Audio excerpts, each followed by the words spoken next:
자, 오늘은 드디어 확률입니다. 확률과 카운팅.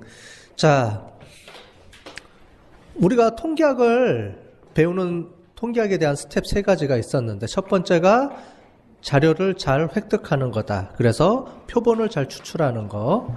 두 번째가 표본 추출한 거를 데이터를 잘 정리하는 거다. 그래서 기술 통계학. 지난 시간에 배운 게 기술 통계학이었죠. 자, 그럼 이제 앞으로는 우리가 세 번째 추리 통계학을 나가야 되는데, 추리 통계학에서 중요한 건 확률이라는 개념이라 그랬습니다. 자, 우리 통계를 하는 이유를 설명을 드렸는데 다시 한번 정리를 해볼까요? 통계에서 확률을 배우는 이유. 첫 번째, 무슨 조사를 할 수 없다? 무슨 조사를 할 수 없다? 전수 조사를 할 수 없다.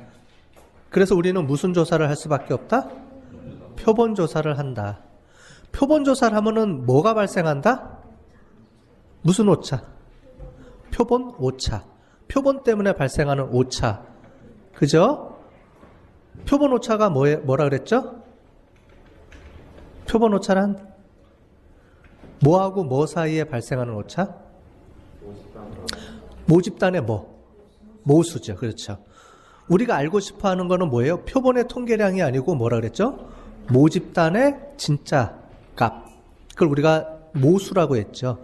모집단의 진짜 값을 알고 싶은 건데, 우리는 모집단을 다 조사하지 않는 이상은 그 값을 알 수 없다. 그런데 전수조사하기는 불가능한 경우가 너무 많다. 따라서 그 중에 일부분을 뽑아서 모집단의 모수를 우리는 추측할 수밖에 없다.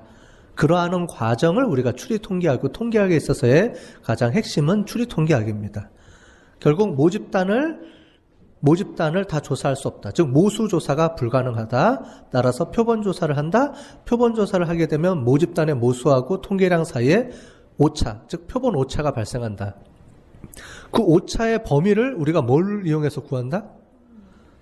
오늘 하는 확률을 이용해서 그 범위를 구하게 된다라는 거예요. 어느 정도 범위까지 우리가 인정해 줄 것이냐. 그리고 오차 범위가 있는데, 키를 조사했어요.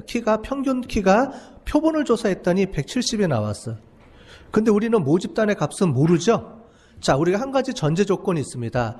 표본 조사를 한다는 거는 무슨 말이냐면은, 모집단의 값은 아무도 모른다는 거예요. 근데 그 모집단의 값이 요 범위 안에 있을 거다라고 오차 조사. 요즘 특히 많이 하죠? 선거철이잖아. 다음 주가 우리가 선거죠. 요즘 막 신문지상에 막 발표하죠? 뉴스 가끔 들어보면 뭐라 그래요? 뭐 오차 범위 안에 있네 없네 막 이런 얘기 막 하지 않아요 요즘? 그죠? 그게 무슨 말이에요? 오차 범위 안에 있다라는 말이 샘플 조사했다는 거예요.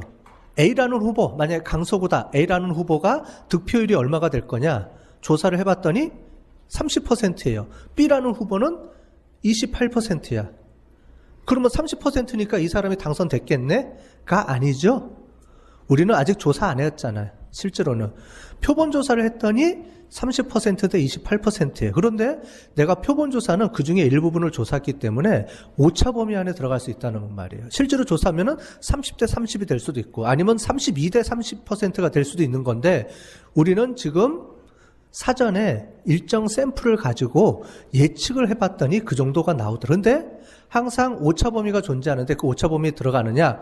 그래서 뭐라 그래요? 오차 범위 안에 들어간다? 그럼 뭐라 그래요? 박빙이네. 알 수가 없네. 이런 말을 쓰고 어떻게 돼요? 그 범위가 만약에 30%인데 10%예요. 워낙 격차가 넓죠? 이런 경우는 뭐라 그래요? 확실시 된다. 이렇게 얘기를 하죠. 그죠? 그럴 때 쓰는 게, 우리가 구한 샘플의 값을 가지고 실제로 다 조사했을 때는 이 정도 값의 범위가 나올 거예요. 오차 범위가 많게는 이 정도, 적게는 이 정도 나올 거라는 걸 예측하는 게 우리가 요즘 하는 선거의 그 예비조사입니다. 거기서 우리가 예비조사 하는 게 바로 이 통계학을 이용해서 하는 거죠. 추리 통계학을 이용해서 일정 부분의 샘플링을 가지고 이 후보가 당첨될 가능성이 있다 없다 이걸 가지고 오차 범위 안에 든다 안 든다 이런 걸 얘기하는 겁니다. 자, 그러려면은 확실시되는 범위가 어떻게 될까요? 이 사람이 30%예요. 그럼 28%? 이 정도는 오차 범위 안에 들어요? 27%? 25%? 도대체 이 차이가 몇 퍼센트 차이가 나야지만 그러면은 박빙이다 아니다 이걸 우리가 결정할 수 있겠느냐 이거예요. 이제 그럴 때 쓰는 게 오늘 배우는 확률이라는 개념을 이용을 해서 우리가 이 정도는 내가 확신할 수 있는 범위다라는 거를 우리가 나중에 구할 겁니다. 그때 쓰는 게 확률이라는 개념을 이용해서 오차 범위를 구하는 거예요. 뭐에? 표본의 오차 범위를. 뭐에 대한 오차 범위예요? 모집단의 모수하고 진짜 값하고 표본의 값하고의 오차 범위가 이 정도 될 것이다라고 우리가 예측을 하는데 그 오차 범위의 예측 범위를 뭘 갖고 하느냐? 확률을 이용해서 그 범위를 계산하는 겁니다. 90%, 95%, 99% 세 가지에 가지고 합니다. 그게 지난 시간에 나왔던 엠피리컬 룰 또는 체리셰프의 정리 이런 얘기를 우리가 했었죠. 그런 거를 가지고 우리가 범위를 구하게 되는 거예요. 자, 이 부분에 대해서는 확률을 이용해서 어떻게 오차 범위를 구하는 거는 다음 시간에 배울 거예요. 배우는데 오늘은 그러면은 도대체 확률이라는 게 뭐냐? 우리 다 확률 배웠잖아요. 확률과 통계라는 거를 고등학교 수업 시간에 한 챕터로 한 학기 동안 배우죠. 확률과 통계라는 이름으로. 확률, 통계 항상 같이 붙어 다녀요. 그럼 도대체 확률이라는 게 뭐냐? 되게 어렵게 생각하는데 실제로는 확률은 되게 간단합니다. 어떻게 얘기하면 되냐면 전체 중에 이 사람이 갖고 있는 전체 중에 이 사건이 일어날 수 있는 가능성이죠. 그거는 우리가 알고 있는 빈도 분석표하고 똑같아요. 자, 그래서 확률은 우리가 구하려면 뭘 구해야 되냐면 가능성을 구해야 돼요. 가능성. 그걸 경우의 수라고 배웠죠. 경우의 수. 이게 일어날 수 있는 전체 가능성을 구한 다음에 그거를 이용해서 우리가 배울 텐데 그래서 확률은 카운팅하는 게 중요합니다. 어떻게 카운팅을 할 것이냐. 카운팅의 의미는 경우의 수라고 우리가 수학 시간에 배운 경우의 수를 나타내는 겁니다. 잠깐 한번 볼까요? 자, 경우의 수. 경우의 수라는 거는 가능성이라고 그랬어요. K대학의 남학생 3명과 Y대학의 여학생 4명이 미팅을 합니다. 3대4 미팅을 하는데 짝이 될 수 있는 경우의 수는 몇 가지가 될까요? 네? 남자 3명하고 여자 4명이야. 남자 1, 2, 3번, 여자 1, 2, 3, 4번. 1번하고 1번 될 수 있겠죠? 남일, 여의. 남자 1번하고 여자 2번이 될 수가 있겠죠? 뭐 이런 식으로 계산하는데 되게 복잡하죠. 일일이 다 이거를 머릿속으로 경우의 수를 다 그려봐야 될까요? 아니겠죠? 우리는 수학을 이용을 해서 어떤 공식이라는 거를 대입을 하면 된다는 거죠. 카운팅은 곱셈의 법칙이 동용이 됩니다. 뒤에 나올 거예요, 다시. 자, 이런 거. 그 다음에 통계학, 경영학부 통계 수강생 20명을 대상으로 해서 2명씩 한 조를 이뤄서 프로젝트를 진행해요.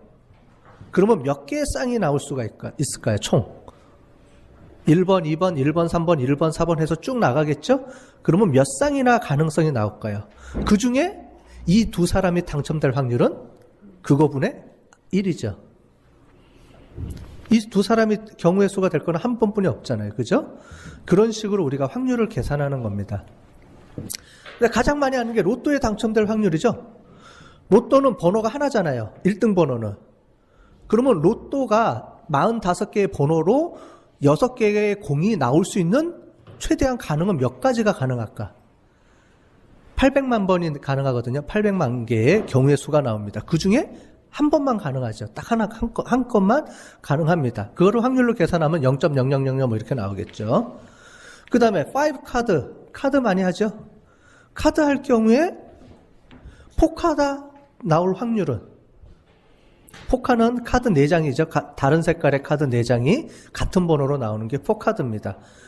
경우의 수는 그 다음에 우리나라가 OECD 국가 중에 GNP 순위가 5위가 될 확률 이런 경우죠. 자, 이런 거를 이용할 때 확률, 경우의 수 이런 얘기가 나옵니다. 경우의 수는 확률이라는 거를 만들어주기 위해서 우리가 사전에 작업하는 방법이에요. 자, 왜 확률과 카운팅, 경우의 수가 같이 들어가는지 보도록 하겠습니다.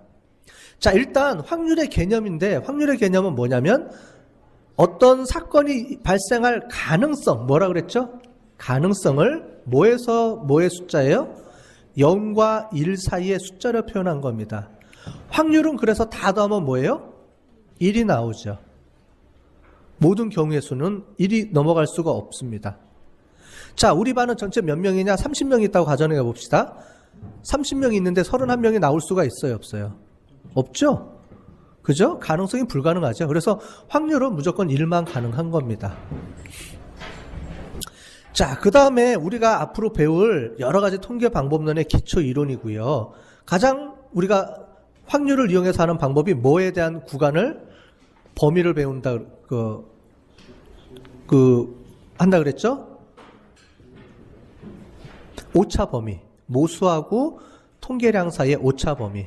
다른 말로는 신뢰 구간이라고 얘기합니다. 그 구간을 우리가 계산할 때 확률을 이용해서 하게 그렇습니다. 자, 그래서 추정, 가설 검정, 이 둘 다 이제 확률을 이용해서 범위를 구하게 되는 방법이에요. 자, 확률에는 뭐 고전적 정의, 경험적 정의, 주관적 정의 뭐 이렇게 나오는데, 이거는 그냥 통계학에서 얘기하는 겁니다. 경험적이라는 건 뭐냐면 우리가 공장에서 어떤 데이터가 구해졌을 때 나올 수 있는 확률이에요. 말하자면은 공장에서 생산품을 막 했더니 여태까지 1000건 중에 5건이 발생했어요. 그러면은 0.5%의 불량률이 나오는 거죠. 자, 이런 걸 우리가 알고 있을 때 그 다음번 공정에서 불량률이 5%, 0.5% 나올 확률, 뭐 이런 걸 구할 때 쓰는 거예요. 자, 그런데 고전적 확률이라는 건 뭐냐면 이런 거예요. 이미 우리가 상식적으로 알고 있는 거. 주사위는 총 6개죠, 면이. 그럼 그걸 돌렸을 때 1이 나올 수 있는 확률은, 이거는 상식적으로 전체 6개의 면 중에 한 면이 나올 수 있으니까 6분의 1. 동전은요, 앞뒤 2개 중에 앞면, 뒷면 이렇게 있잖아요. 이런 거는 뭐예요? 경험적이라기보다는 고전적이죠. 그러니까 이론이 정해져 있는 어느 정도의 상식적으로 그런 걸 우리가 고전적 정의라고 한다는 거예요. 그 다음에 주관적 정의는 뭐냐면은 전문가로서 아까 전에 우리나라가 OECD 국가 중에서 GDP 몇 위가 될 확률, 이거는 계산이 안 되는 거예요. 그냥 뭐예요? 전문가의 입장으로서 그거 한 내년쯤 될 것 같은데 한 5% 될 것 같은데요 라고 자기 그냥 주관으로 얘기하는 거. 이거는 어떻게 보면 객관적이지 않은 거죠. 예. 어쨌든 우리가 확률이라고 얘기하는 거는 이 위에 있는 거를, 이 세 가지를 통틀어서 많이 하는데, 통계학에서 쓰는 확률은 제일 밑에 있는 확률은 아니고요. 이런 확률을 이용을 해서 개념을 가지고 하는 겁니다. 자, 확률 용어입니다. 실험을 한다. 그 다음에 표본 공간이 있다라고 얘기를 합니다. 표본 공간이라는 건 뭐냐면 전체 개수를 얘기합니다. 표본이 나타날 수 있는 확률. 자, 우리가 성별이라는 게 있어요. 그럼 남자, 여자죠? 그러면 이 중에서 한 명을 뽑았을 때 남자 아니면 여자가 나오겠죠? 그죠? 중성이 나올 수는 없죠? 남자 아니면 여자가 나오죠?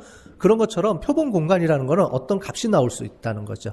자, 우리가 현대자동차 매장에 손님이 들어왔을 때 이 사람이 할 수 있는 방법은 뭐예요? 차를 산다, 안 산다겠죠?